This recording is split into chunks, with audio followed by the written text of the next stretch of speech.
So, oneness, a day at a time. How we doing? One day at a time.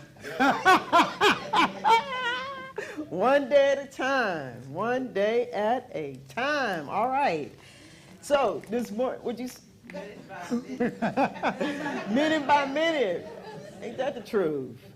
So spiritual principles. I like to start with spiritual principles before we get into the message. The spiritual principles is titled "What We Believe," written by Ernest Holmes more than 100 years ago. Ernest Holmes is the gentleman who wrote the Science of Mind textbook and a lot of other books. That is the one who subsequently formed a religion called the Science of Mind. It was known as religious science before. So I'm just stating that for those of you who might not know who Ernest Holmes is. So we have numbered the principles, and there are lots of principles. This is just from what we believe. So this morning we are working with spiritual principle number 1. We believe in God, the living spirit, almighty one, indestructible, absolute, and self-existent cause. We believe this one manifests itself in and through all creation, but it is not absorbed by its creation. Spiritual principle number 8. We believe that the universal spirit, which is God, operates through a universal mind, which is the law of God, and that we are surrounded by this creative mind, which receives the direct impress of our thought and acts upon it. Spiritual principle number 9. We believe in the healing of the sick and control of conditions through the power of this mind. And finally, spiritual principle number 5. We believe the ultimate goal of life to be a complete freedom from all discord of every nature, and that this goal is sure to be attained by all. Well, this morning, what I have for us is the same old message. The same message that you find in the Bible, that you find in the Quran, that you find in any holy and sacred text. This morning, what I have for us is a simple message. A simple message. And as simple as the message sounds, is as difficult as it is to prove it. Here it is. Change your thinking. Change your thinking. As difficult as it is, as simple as it sounds and as difficult as it can be done.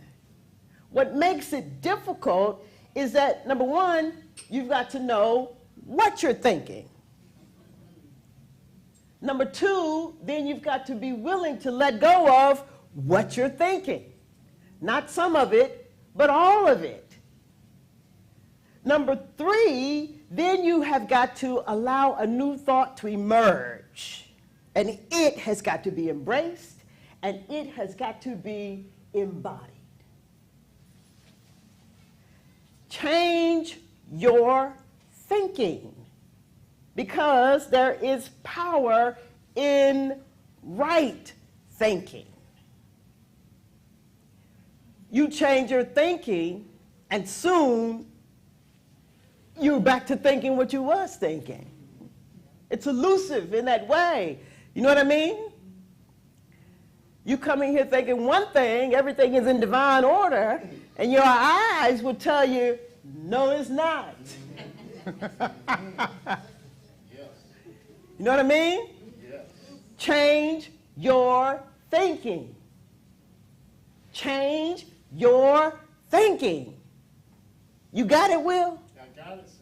You got it, Zuma? Absolutely. You got it? I got it. Change your thinking. Change your thinking.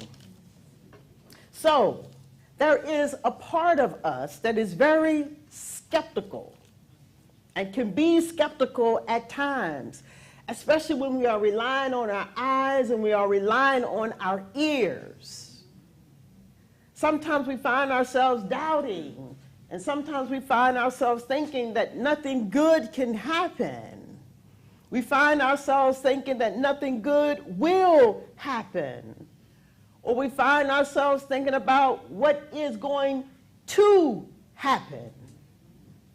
You know, it's the old waiting on the other shoe to drop kind of stance that we find ourselves in sometimes. But I'm so glad we're here today to remind each other that this is not the time for skepticism. It's not the time for skepticism. This is not the time to doubt. This is not the time to distrust, distrust. This is not the time to exclude. This is not the time to separate. This is not the time to fear. This is not the time to consume. This is not the time to become overwhelmed. It's time to prove. If you don't believe that this is not the time, that if you don't believe that it's time to prove, well, just look out in our world and decide for yourself whether or not it's time to prove something. We have an election coming up. Change your thinking. There's things happening, people out in this world. Listen, it's always been. But don't get caught up in it. Change your thinking. It's time to prove that we've changed our thinking. It's that simple. Our theme for the month, Prove Me Right. What exactly are we proving? We're proving that we've changed our thinking. It's not time for us to tune out. It's time for us to tune in. To tune in and to turn up. It's not time to fear. It's not time to worry. It's not time to doubt. It's time that we prove that we can change our thinking. It's time that we prove, as the principle stated, that we can control conditions. Not change conditions, but control conditions. That's very important. You should probably remind your neighbor, we can control conditions, not change them. Tell them again. We can control conditions, not change them. Yes, I think we got it. Listen, the storms are coming. You know what I'm saying? The water is here. The question is, do you have an umbrella? We can control conditions, not change them. The storms are coming. Do you have an umbrella? It's time that we prove our heavenly, show and prove our heavenly experience right here on earth. We can control conditions, not change them. In Ernest Holmes' book, Living Without Fear, he says a few things. I want to read from page 130 to start us off, 130, 131, and 132. In it, he says, science of mind connects life with living and spiritual reality with what we are doing. We must remember that no knowledge is of value unless used. If we know a truth, we can prove it. For that which we cannot prove, we only suppose to be true. He says, we resolve things into ideas, conditions into states of thought, and act upon the premise that the thought is father to the thing. This method is both direct and effective, and when rightly used, becomes a law unto the thing of thought. But in doing this, we often contact obstacles, negative ideas in our thought, which rob us of our good if we retain them. He says, we must resolve and dissolve this thought into its native nothingness, for it has no validation in a limitless universe. And then on page 125 and 126, he says, experiences in the endeavor to prove this theory, and the theory is that we have the ability to change our conditions, that our endeavor to prove this justifies our acceptance of it. Whether or not we have been successful as we would like to be in consciously directing our affairs through the creative power of thought, we may rest assured that any apparent failure may be ascribed to insufficient knowledge of the principle rather than to its unwillingness to operate for us. We are to prove that doubt and fear does not rule us. To prove that doubt and fear does not rule over us. Ernest Holmes says that there can be nothing operating against our word except our own doubt. Change your thinking. We have to come to a point in our lives where we have some level of acceptance of that which is before us. We have to come to a point in our lives where we have a level of acceptance of that which is before us, and a greater level of acceptance of that which is within us, a greater level of assurance of that which is within us. The problem is that most of us don't want to control conditions. We don't want to accept what is before us. We don't want to assure what is within us. We'd rather go for a simple solution, a quick solution. We rather have someone give something to us so that we can figure out how to make something stop. Listen, we can't stop the water from dripping. And if the tiles fall down, there's nothing that we can do about it. We can't stop the rain from coming. It's coming. Simple solution. Most of us want simple solutions. And a few weeks ago, we said that the teaching does not offer us solutions to our problems. Yet we still are desiring simple and instant solutions handed to us because we have not accepted that God in us is the solution. Having the umbrella is the simple solution.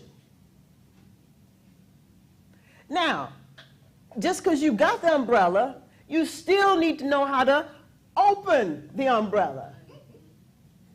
You still need to have some wherewithal, some sense with yourself, then to put the umbrella up over your head. Are y'all with me this morning? Yes.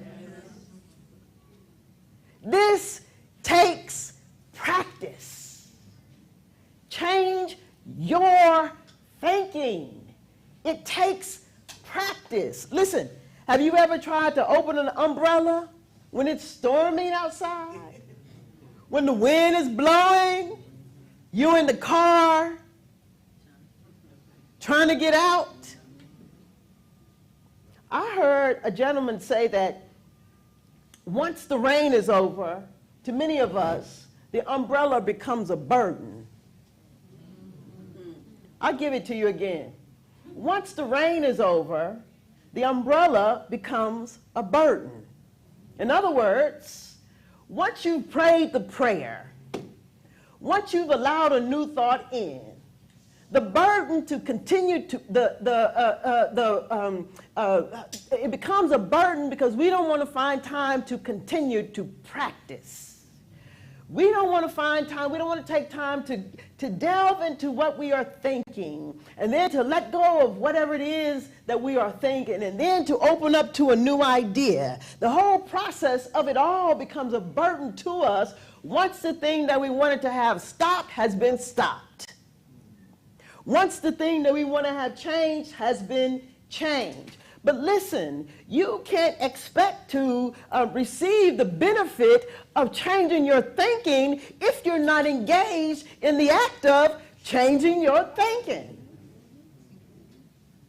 If you're not in the act of changing your mind, you can't expect to experience the benefit of it. Change your thinking.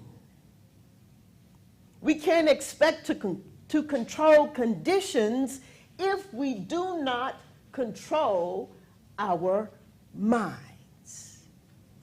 So, what is it exactly then that we can prove? And whatever it is that we can prove, we ought to prove. We can prove that we no longer allow ourselves to let any old thought or any old thought just to simply enter in and have its way. We can prove that. We can prove that we no longer entertain or in the business of entertaining thoughts of fear. We're no longer in the business of entertaining thoughts of uncertainty. We're no longer in the business of entertaining thoughts of doubt. We're no longer in the business of entertaining thoughts of lack. We're no longer in the business. We can prove that.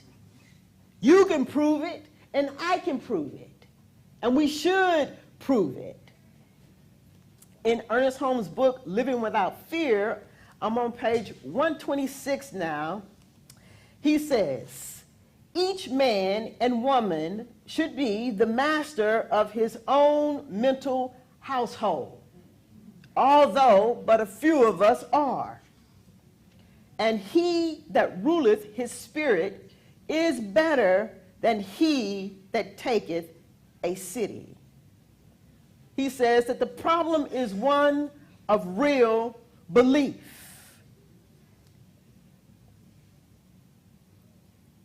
He says that we are too liable to be awed by the form and to stop at our point of contact with the tangible object. We go so far and no farther, refusing to look beyond to that which created it. This intellectual obstruction is a lack of spiritual perception, a denial of the creative cause, and it results in limitation. An intellectual obstruction. Anybody who's not engaged in the act of changing their thinking can find themselves obstructing the thought that they thought was going to get them the thing that they wanted. Intellectual obstruction. Change your thinking. He says we all should be masters of our own mental household, though only a few of us are. That ought to tell us something. You know what I'm saying? Oh, for real? You got that? You got that? You mastered the mind? Only a few of us are. Listen, in other words, what he's saying is that the one who has an umbrella and they've opened it and they've used it fares way better than somebody who's got 100 umbrellas and ain't done nothing with it. All you need is one if you know how to use it. So some of you know and some of you don't know, but I did a stint in the United States Air Force when I was a little young girl.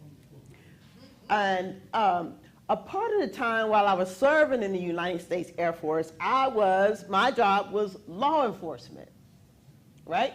We were the enforcers of the law, serious business. So in training, they teach you a whole lot of things. When you're in the military, once you decide what it is you're going to do, you have to go to training to learn how to do the job. And then, boom, they send you to do the job, right? So what I learned in my law enforcement training was that just as important as it was for me to be able to assess the situation quickly and to identify threats quickly, just as important as that was, and what I learned was just as important as it was for me to practice and to be able to use my firearm safely and accurately, that just as important was that when you were assigned your station that morning when you showed up for work, the number one thing on our mind is that you never leave your post. Never, ever leave your post. If you got to use the bathroom, you wait for somebody to come and relieve you so you can go and relieve yourself, then you come back to your post. When it's time to eat, you have to wait for somebody to come and relieve you so you can go and eat. When we started our day, to get to the post, you get in a car. The car takes you to your post. You don't get in your car and drive to your post. And then at the end of the day, when it's time for your shift to end, somebody comes and gets you. You get in the car and they take you back to your car. And then that person and there's somebody else in the car to take your place. You never leave your post. This is very, very important. And it becomes especially important when you are at a base where there's one way in and one way out. Never leave your post. And it becomes ever more important when you're at a base and there's only one way in and there's one way out, and the world is at the end of a war, and the threat for anybody to jump the fence, or for anybody to come onto the base that's not supposed to be on the base.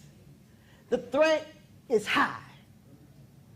So, never, ever leave your post. What did we do? We guarded the post. That was our job. Guard the post. People come on, check their IDs. Ask them what business do they have here. When people go off, make sure that they had a sticker in their car that said they can be on the base. And it's okay for them to leave the base. Each of us had a post to guard. And each of us, we have a post to guard. It is our mind. Your mind and my mind. Guard your post.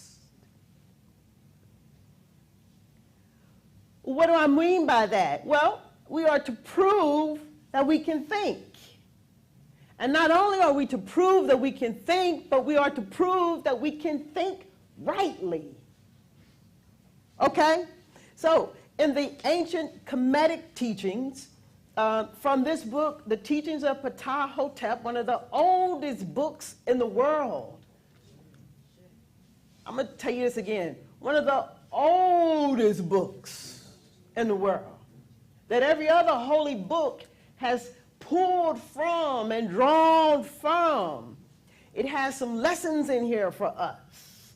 Let me read to you what it says in lesson 13. It says, if you are a guard in the storehouse, stand or sit rather than leave your post. And trespass into someone else's place. Now, it's been 2 weeks. The message done told us, mind your business. I don't know if y'all got it. I got it. Okay. Follow this rule from the first. Day in, day out. Follow this rule. Never leave your post, even when you're tired. Never leave your post. If you get tired, listen, I'm tired. I'm going to need you to help me guard my post, to guard my mind, because I'm thinking everything is in divine order. And when I get here, mine eyes deceiveth me, and I've changed my thinking. Even if you are fatigued, it goes on to say, keen is the face to him who enters announced, and spacious is the seat of him who has been asked to come in. The storehouse has fixed rules. If you let it in, it's got to come out. Listen, tell your neighbor, the rule is fixed. The rule is fixed. If the thought goes in, the thought has got to come out. All behavior is strictly by the rule. Only a God can penetrate the secure warehouse when and where the rules are followed. The simple rule, change your thinking. Guard your mental house. Change your thinking. Guard your mental house. Stay out of other people's business. Mind your own business. Don't be trespassing into what somebody is thinking. And do whatever you got to do to change your thinking. The reading said if you got to stand, stand. If you got to sit, sit. Let me give it to you in some terms you can take with you and you can use. If it means don't go over their house, don't go over their house. Change your thinking. If your eyes is the one who's making it clear for you, inform your eyes. It's my inner eye that I see through. If you hear something that doesn't sound right, assume that it's not right. Whatever you got to do, change your thinking. Change your thinking. You know, I was thinking this morning that soon we realize that we are a lot like them people. You know what I mean? When it comes to changing your thinking, I was thinking, you know, my grandmother would get up at 6 o'clock in the morning, and she'd be in there praying and praying and praying and praying. Listen, at any time she'll break out in a prayer, at any time she'll break out in praise, anytime she'll break out in a song. I got up this morning singing, God is so good. Yeah, that was me this morning. Listen, soon you discover you're a lot more like these people than you think you are. And I ain't afraid to say it. Because I'm committed to changing my thinking. She pray all the time, and guess what? I do too. She'll bust out in a song anytime, and guess what? I will too. I'm just trying to change my thinking. I'm committed to it. I'm willing to do whatever it takes. 3 years, 4 years, don't go, don't do it, I ain't going, and I ain't gonna do it. Whatever it takes. The ground upon which I stand is holy. I'm one with God. My roots run deep into the rich soil of the infinite all good. This good is flowing through me now. No longer am I deterred or disturbed by what I see and what I hear. Change your thinking, change your thinking, change your thinking, change your thinking. You know, it's hundreds and thousands of books imploring us to change our thinking. It's like we just don't get it. You got it? You got it? Change your thinking. You got it? Change your thinking.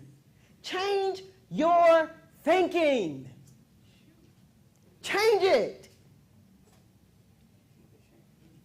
And keep it changed, Zuma just said. Last thing, in Living Without Fear, Ernest Holmes on page 87, in this reading titled, The Power of Right Thinking. Remember we said the reason we change our mind is because there's power in thinking right. He says, the power of our prayer, our thought, spiritual mind treatment is only equal to our conviction of the truth, our embodiment of reality, and our unconditioned reliance upon God. Having accepted the proposition that we are not only immersed in a sea of living and creative intelligence, but that this original cause flows through our own minds into new creations, it naturally follows that we should examine our thoughts to see what we are really believing in. If the original mind can flow through us only at the level of our acceptances of life, which seems certain, then our acceptances of life automatically decide what is going to happen to us. Clear thinking converts the mind. Clear thinking revitalizes the consciousness. Clear thinking readjusts our valuations and gives us a new outlook on life. We no longer ask, what is the possibility of life, but we seek to determine the nature of our thinking. We seek to determine what we are thinking. And then we seek to let go of whatever it is that we are thinking. And we seek to become open to a new idea. I remember being at a conference once, and Bishop Carlton Pearson, who has passed away now, who was a religious Pentecost. And I remember he was doing a message one time, and he was talking about New Thought and how much he loved this teaching. And then he looked out at the audience and he said, you all who suppose or propose this idea about New Thought ain't had a new thought in a long time.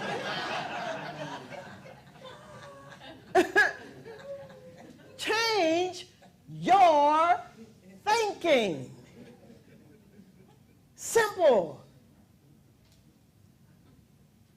Yet divine, and requires all of us to be committed to oneness, a day at a time. Why change your thinking? Because it gives you a new outlook on life. It gives you a new outlook into the present moment.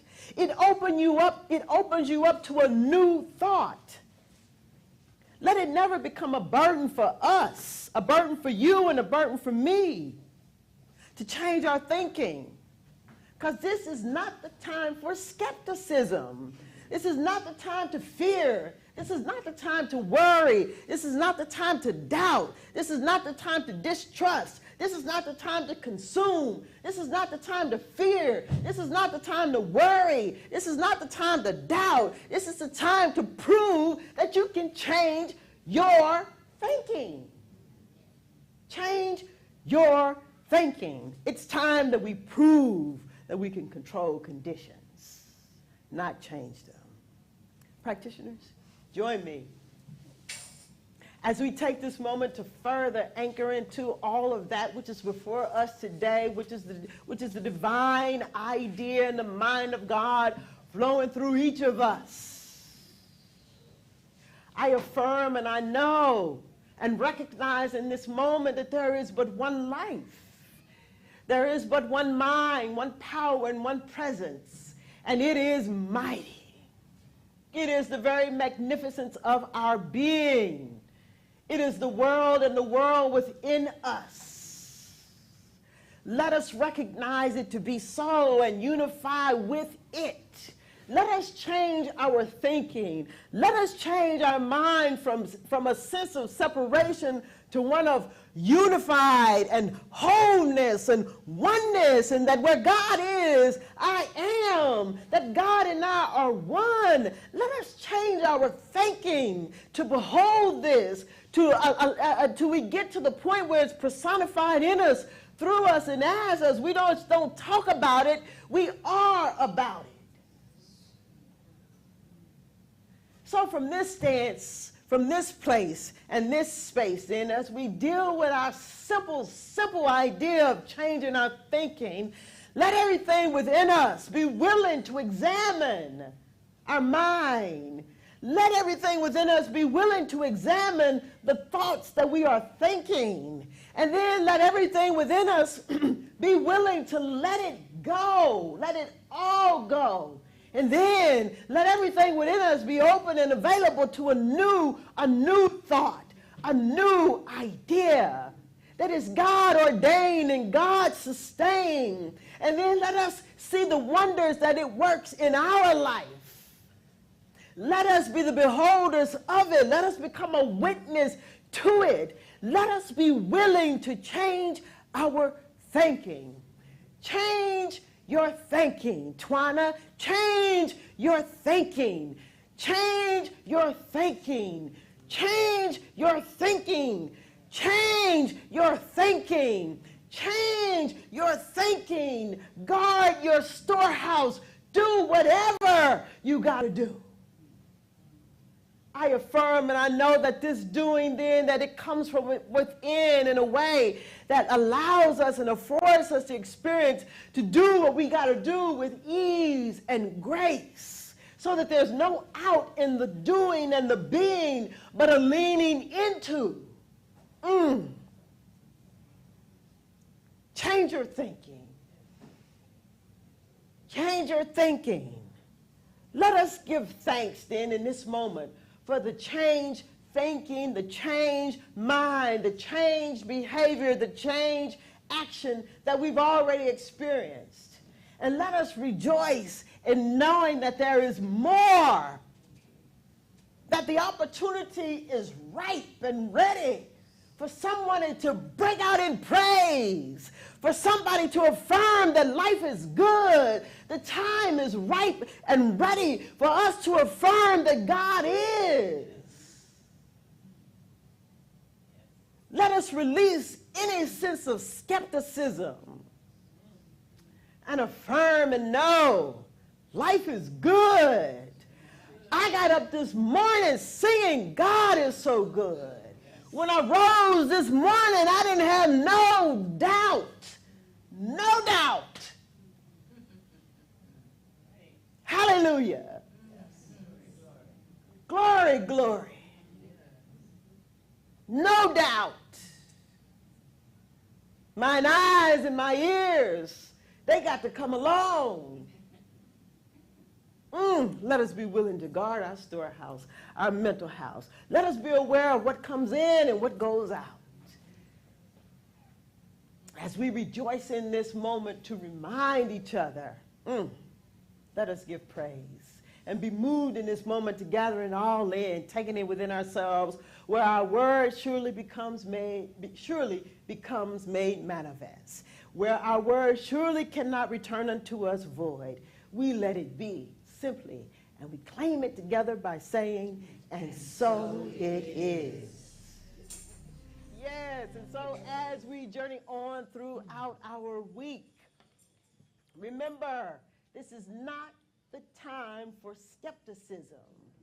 This is the time for us to bust out in prayer, to bust out in song and dance. It is time for us to prove that we can change our thinking. And so it is.